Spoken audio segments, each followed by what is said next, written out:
Good evening. I think that an autistic YouTube channel like this would just not be complete without talking a little bit about Sia's new film, Music. Ever since the first trailer was released in November 2020, backlash was abound because of the portrayal of the autistic character named Music, portrayed by the non-autistic actor Maddie Ziegler, who was a longtime collaborator of Sia's. And of course, people on the other side of the neurodiversity paradigm have been fighting back and trying to defend Sia. But with this movie now coming out, it is just as bad as everyone thought that it was. I think we can dive right into the review. Now, just a little content warning, there will be talks of restraint and seclusion and ableism and a little bit of racism that was contained in the film. Also, I will not be showing any footage because since this channel is so new, I really don't want to get a copyright strike, especially with only the second video of this channel. So here we go. Now, right off the bat, when you watch the beginning, you can see that it's already making fun of autistic people with the way that Ziegler twitches her face. It's really no different than when a neurotypical person would be making fun of an autistic person in high school. I've had those moments myself, and yeah, it kind of sucked watching it. And of course, it's already in a very bright environment that could really hurt autistic eyes, and there's even flashing lights in the background which could probably prompt a seizure. And no, we cannot blame Ziegler for this performance because she was most certainly pressured into it by either her parents or Sia herself, and she was only 14 at the time. And she has gone on record by saying that she was afraid of making fun of autistic people, so we can't really blame her for it. Now, an interesting thing to note is that Music is able to walk around her city unattended and to the library, and everyone around her is very loving, especially her grandmother, who is one of the best characters in the film besides Music. And she actually talks to Music and acknowledges her and has conversations with her. No one else in the film really does that much. They kind of talk about her, but not to her. And her neighbors and the people around her neighborhood are also very supportive, I would imagine, because of the grandmother.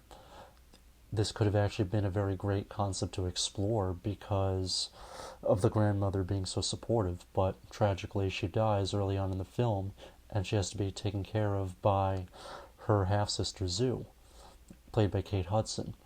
And this character is awful. She is an alcoholic, and she's introduced through an AA meeting, and she's very reluctant in watching Music, and she also tries to call social services to have them pick her up, which is terrible. And the other big main character, Ebo, who was also a neighbor of hers, he's introduced by restraining her in a supine restraint with her face up. And he goes as far as saying that he's crushing her with his love.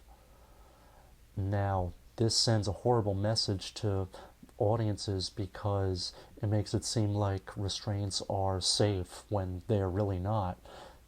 People have died from them, especially Max Benson.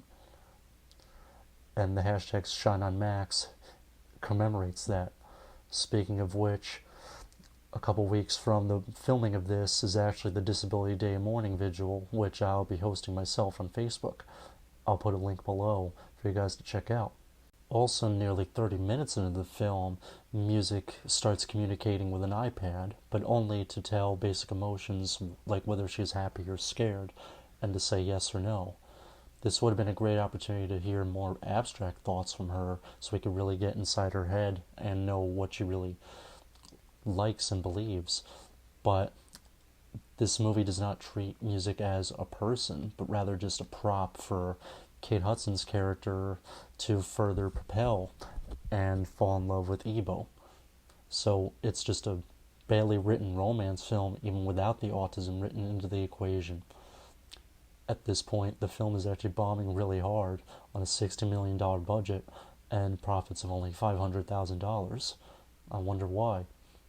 One thing that's also disturbing is Ebo talks about an autistic brother that he had that died, and he says, "He's dead now, but it's alright. Special needs are not well understood in my country. In fact, in my village it was considered a curse." He says it so nonchalantly, and it's kind of hard to not ask questions like what happened to his brother? Why did it happen? He never refers to the brother again. It would have been a great opportunity for the film to explore how autistic people are stigmatized and to combat against it, but it completely fails that opportunity. Also, discrimination doesn't just stop at ableism. There's one Asian character whose mouth does not sync up with his lines when he speaks. It's almost as if they accidentally started filming an old kung fu movie.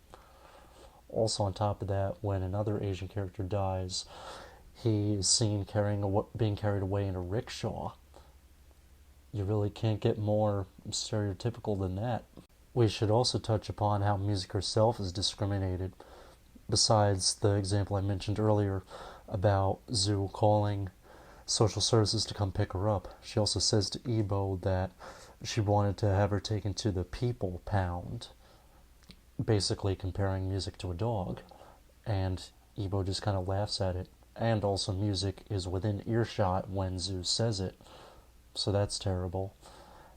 And also music tends to be in like a dreamlike realm during the musical numbers with all the bright colors and childlike imagery. It's almost kind of infantilizing, like implying that high supports needs autistic people are like children, which they are not.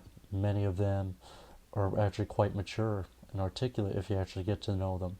Right before the second restraint scene, they talk about music as if she's not there, saying that she can hear everything they're saying and understand them. Well, if she can understand everything you're saying, then why are you talking about her and not to her? She's still a human being, you know. And speaking of the restraint scene, it's done in a public park, and Ebo tells Zhu to do it, saying that a black man tackling a white girl in the park doesn't look good, but yet, if you really think about it, he's black and telling someone to do a restraint that has actually killed black people, by police, that is. So, yeah, you would think that the actor would have said something about that. It's kind of odd. And also, Sia makes a cameo in it, which is pretty shoehorned, and she appears as herself and buys drugs off of Zhu to give to children in Haiti who were suffering from an earthquake. It's almost like she paints herself as some kind of a hero figure, and it's just very out of place, and it's kind of just the cherry on top of the whole mess. And although the film is a musical, all I can say about the music really can be summed up in one word: forgettable. So the big twist at the end is that Zhu is about to institutionalize music, but at the last second decides not to. It's almost as if they're expecting the audience to feel grateful that she didn't institutionalize her. Just the idea of doing it in general is awful.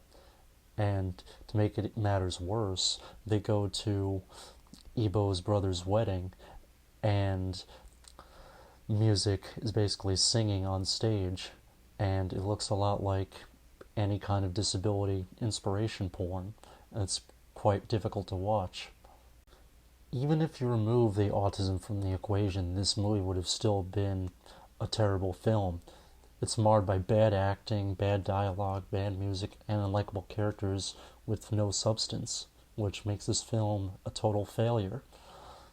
And not only is it dangerous to a group of marginalized people, but it's painful to watch in general, with or without the restraint scenes. The bottom line is that this film should never have been made, and it will forever be a blight on autism history. If you enjoyed this video, I've also done a video on Autism Speaks as my previous one, so if you like them, definitely please like and subscribe, and I'll create more. I hope you have a good evening.